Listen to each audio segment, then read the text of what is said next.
Era the following day nga council ejokubaawo ku Lwokusatu mwami batwala yasobola kuba ni meeting ya bakansala awo kwa initial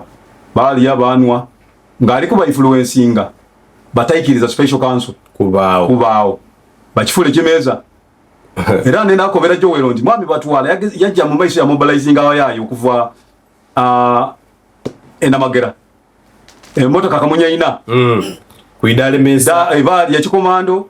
baba bwa nomutwalo babasubiza buli ndoza buli motoka ntitasadirwewa emitwala 5 baida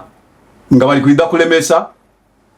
special council okolachi okutyama era bwe natuuka mule erino okuba mu minister omulamu hayi bo bali kwenda kibe kimeza twogere bwabogera aho bakiragisa kwogera so gatokolechi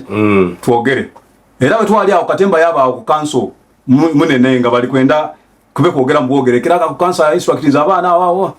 mpera anongo mugezi bwaba ni bakansala be twalemera ku lwakanti special council goberera era minister we yatuka yabuza where is the speaker tutandike meeting side koze eki lijire na sula kwa igandwa lyange na konkono mulyango echangemya echasiga kunsanusa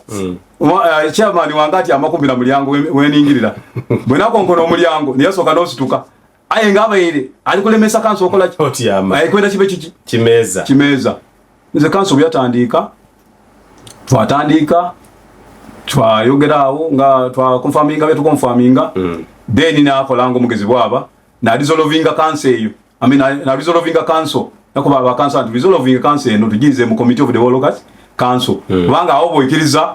omuntu buli muntu okwogera ni wabati councilor no kukambya gomba mwendo okukambya musobola okolachi okumukambya NBS empuliziganye yenkabi